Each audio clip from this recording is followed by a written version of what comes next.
Hello friends, இன்றைக்கி உளுந்தம்பருப்பு சாதம் எப்படி செய்கிறதுன்னு செஞ்சு காட்ட போகிறேன்.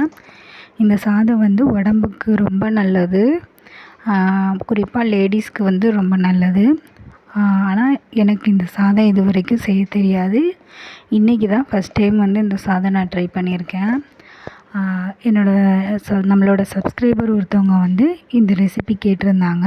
அவங்களுக்காக இதை நான் ஃபஸ்ட் டைம் ட்ரை பண்ணியிருக்கேன். முதல்ல ஒரு அரை கப் அளவுக்கு உடச்ச உளுந்து எடுத்துக்கலாம். அரை டீஸ்பூன் அளவுக்கு வெந்தயம் எடுத்துக்கலாம். இது ரெண்டையும் சேர்த்து நல்லா பொன்னிறம் ஆகிற அளவுக்கு வறுத்துக்கலாம். இதுக்கு எண்ணெய் எதுவும் சேர்க்க தேவையில்லை. வெறும் சட்டியிலே பொன்னிறம் ஆகிற அளவுக்கு வறுத்துக்கலாம். தீயை மிதமான தீயில் வச்சு நல்லா வறுத்து எடுத்துக்கலாம். அதை இது அரை கப் அளவுக்கு நான் உளுந்து எடுத்திருக்கேன். அதுக்கு ஒரு கப் அளவுக்கு நான் சாப்பாட்டு அரிசி எடுத்திருக்கேன். நான் நார்மலாக வீட்டில் சாப்பாடு ஆக்குற பொன்னி அரிசி தான் எடுத்திருக்கேன். இந்த அரிசி உளுந்து இது ரெண்டையுமே நல்லா கழுவிக்கலாம். ஒரு 2-3 தடவை நல்லா கழுவி எடுத்துக்கலாம்.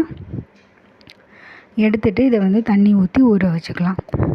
இப்போ இது அரிசி பருப்புக்கு நம்ம 3 பங்கு தண்ணி வைக்கணும். நான் பெரிய கப்பில் 1 கப் அளவு அரிசி எடுத்திருக்கேன்.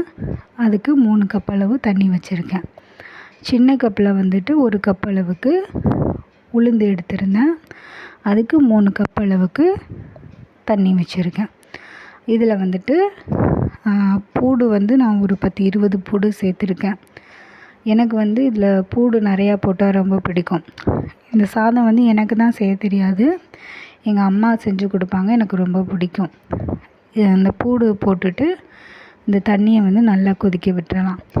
கொதித்ததுக்கப்புறம் நம்ம அந்த அரிசி உளுந்து எல்லாத்தையும் இது கூட சேர்த்து கலந்து விட்டுறலாம். தண்ணி எல்லாத்தையும் நல்லா வடிச்சிட்டு இது கூட சேர்த்து நல்லா கலந்து விட்டுறலாம். கலந்து விட்டுட்டு இது ஒரு கொதி வரணும். இது ஒரு கொதி வர்ற வரைக்கும் வெயிட் பண்ணிக்கலாம். இப்போ இது கொதிக்க ஆரம்பிச்சிருச்சு. நான் அரை கப் அளவுக்கு உளுந்து எடுத்திருந்தேன். அதே கப்பில் அரை கப் அளவுக்கு தேங்காய் துருவல் எடுத்திருக்கேன். அதையும் இது கூட சேர்த்து நல்லா மிக்ஸ் பண்ணிக்கலாம். தேவையான அளவு உப்பு போட்டுக்கலாம். போட்டுட்டு குக்கர் மூடி போட்டு மீடியம் ஃப்ளேமில் ஒரு 3 விசில் விட்டு எடுத்துக்கலாம். உங்களுக்கு இன்னும் குலைவாக வேணும் அப்படின்னா கொஞ்சம் எக்ஸ்ட்ரா தண்ணி வச்சுட்டு கூட ஒரு விசில் விட்டு எடுத்துக்கலாம்.